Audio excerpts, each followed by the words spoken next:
हम गर्व के साथ जो अपने भाग्य की सराहना करते हैं, तो गुरुवर आचार्य श्री भी इसी तरह का अनुभव करते हुए अपने भाग्य की भी सराहना करते हैं। कैसे करते अपने भाग्य की सराहना? पंचम काल है तो क्या हुआ, मुझको भी ऐसे गुरु मिले और उन्होंने जो जितना दिया उससे आज इतना बड़ा काम हो रहा है, लाखों करोड़ों लोग लाभान्वित हो रहे हैं। गुरुवर आचार्य श्री भी अपने गुरु की कृपा को याद करके अपने को महाभाग्यशाली महसूस करते हैं क्योंकि ये प्रभावना परंपरा से चली आ रही है। प्रवाह है। 2, 4, 10 व्यक्तियों से ये काम नहीं होता। हजारों लाखों मिलकर के जिन शासन की प्रभावना को आगे बढ़ाते हैं। चतुर्मास संपन्नता की ओर है। कोई एक व्यक्ति ये विचार करे कि हमारी वजह से, हम चारों महाराज जी विचार करें कि हमारी वजह से, कलश रखने वाले विचार करें कि हमारी वजह से, कमेटी वाले विचार करें कि हमारी वजह से, हाँ सबकी वजह से, ये तो सब वजह में हैं, लेकिन इसके साथ समय समय पर आने वाले हर श्रावक, हर प्रकार के भविक जनों का भी अपना योगदान रहता है। तो कोई भी व्यक्ति ऐसा नहीं जिसकी वजह से ये चातुर्मास संपन्न ना हुआ हो। सभी का सामूहिक पुण्य के उदय से ही इतने बड़े बड़े कार्य गुरु की कृपा से संपन्न होते हैं। आप सभी को इस संदर्भ में एक श्लोक के माध्यम से अपनी बात सुनाई जाएगी। नीतिकार ने लिखा, शिष्टे संगः श्रुतौ रंगः। क्या? शिष्टे संगः श्रुतौ रंगः सुध्याने धी धृतौ मतिः। सुध्याने धी धृतौ मतिः दाने शक्ति गुरु भक्ति। दाने शक्ति गुरु भक्ति सडेते सुकृतांकुरः। सुकृत के अंकुर, सुकृतांकुरः सडेते, ये 6 सुकृत को करने वाले अंकुर हैं। इनसे आपका सुकृत होगा। सुकृत क्या? सम्यक कार्यों को सुकृत कहा जाता है। जैसे मेरी भावना में आप पढ़ते ना, दुष्कृत दुष्कर हो जाबे। इसका अर्थ क्या? दुष्कृत और दुष्कर।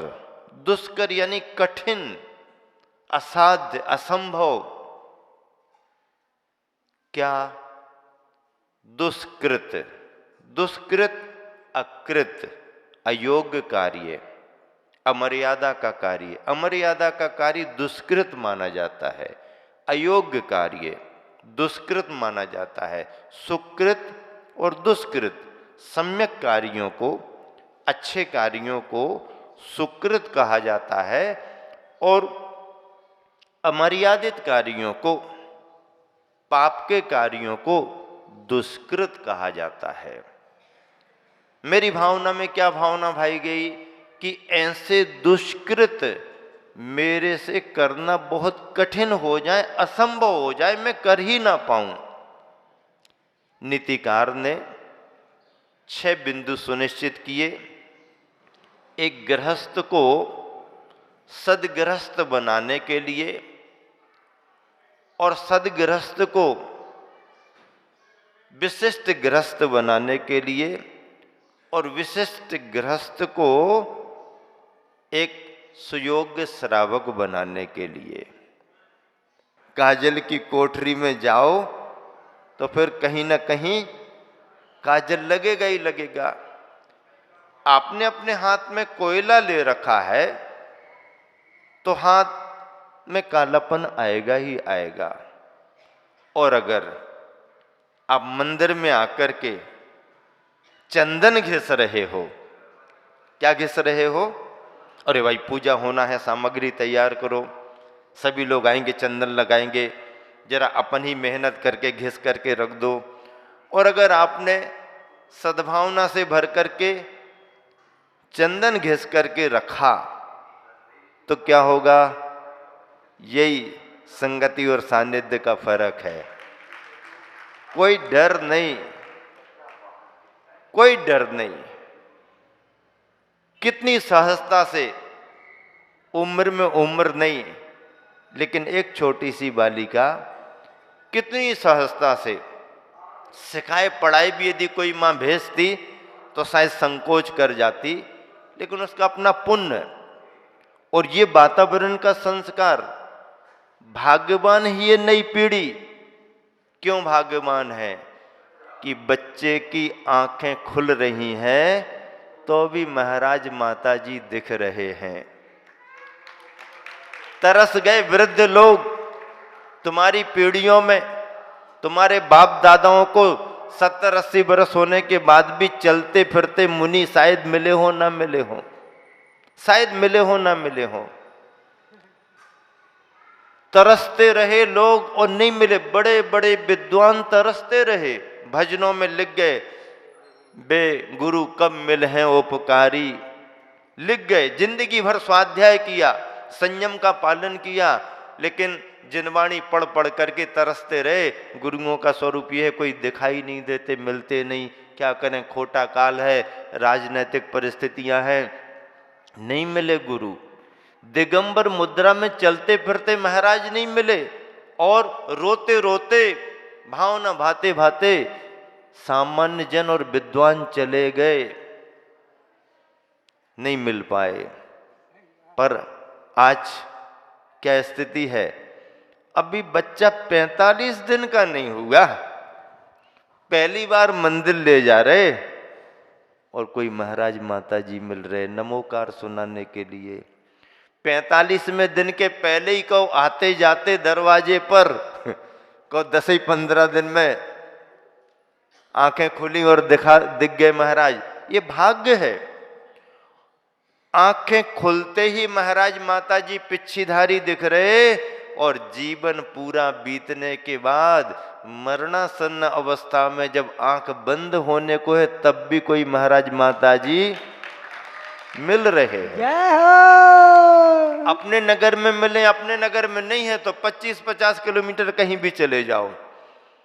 अभी तो मध्य प्रदेश और बुंदेलखंड में इतने चातुर्मास हो रहे हैं कि तुम्हारी गाड़ी जिस दिशा में आगे बढ़े, कार जिस दिशा में तुम्हारी कार बढ़े उसी दिशा में नमो कार सुनाने वाले मिल जाएंगे आपको।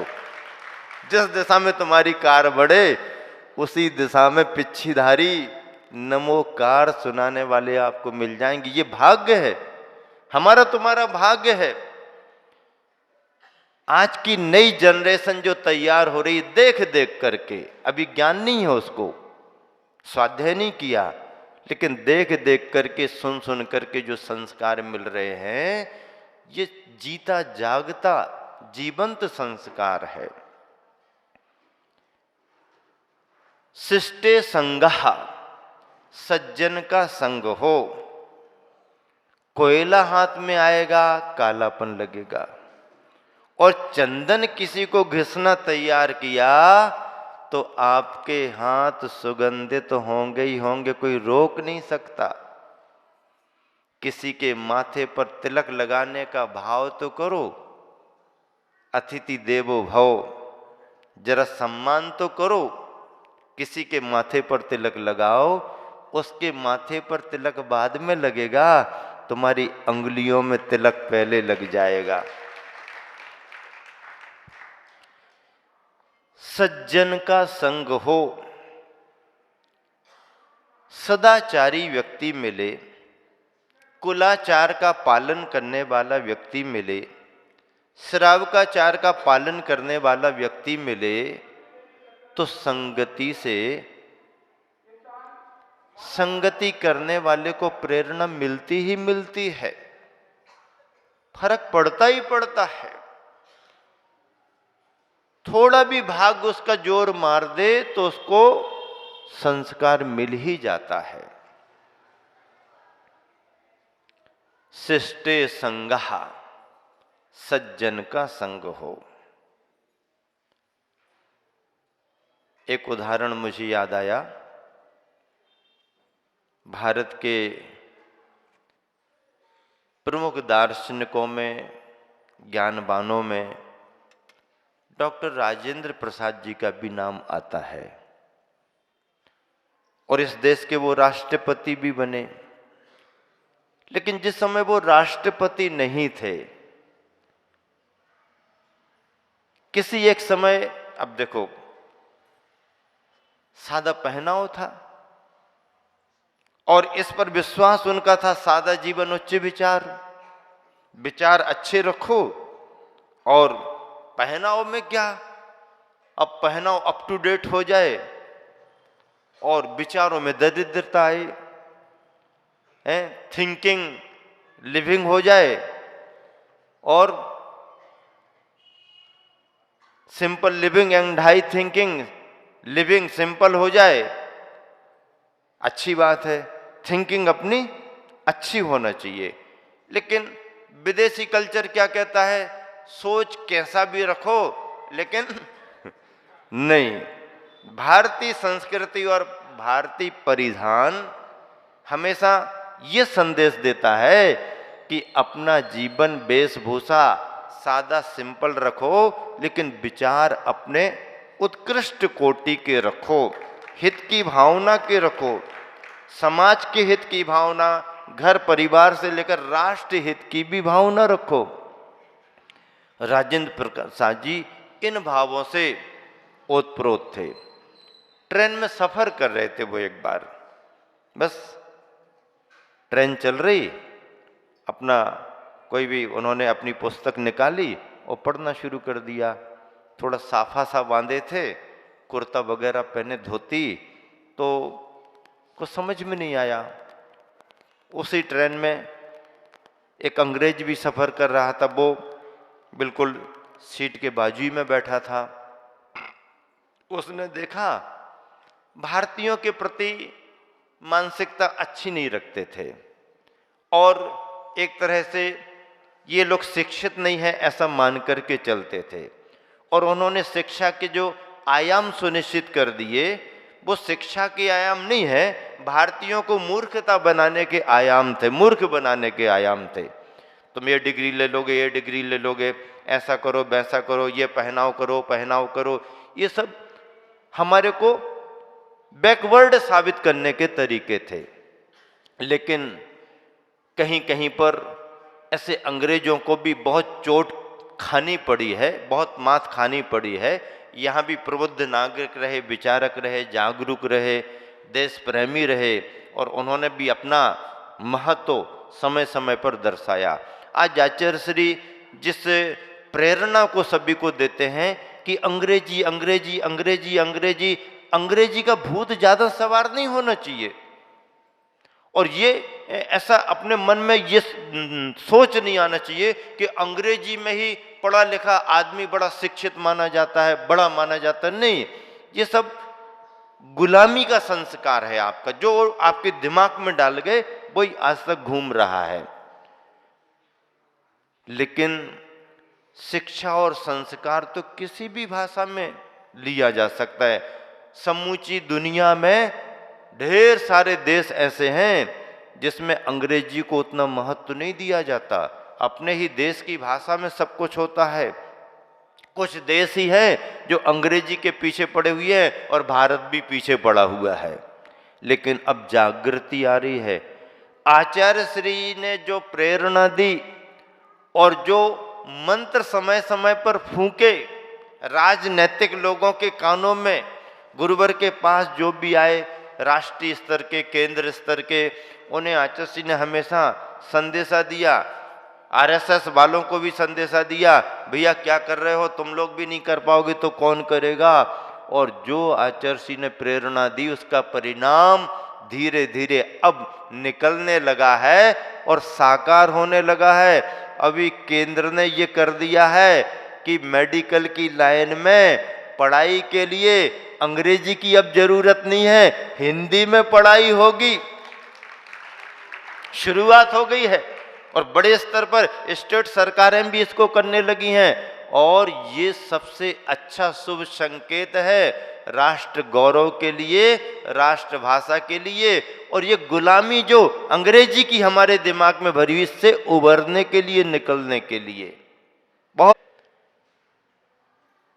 भाषा कोई भी अपना ली जाए, कोई भाषा अच्छी बुरी नहीं होती है, लेकिन अपने देश की भाषा, अपने देश की भाषाओं को छोड़ करके विदेशी भाषा के पीछे हम पागल होते जाएं, ये केवल दृष्टिकोण नौकरी करने वालों का रहा है।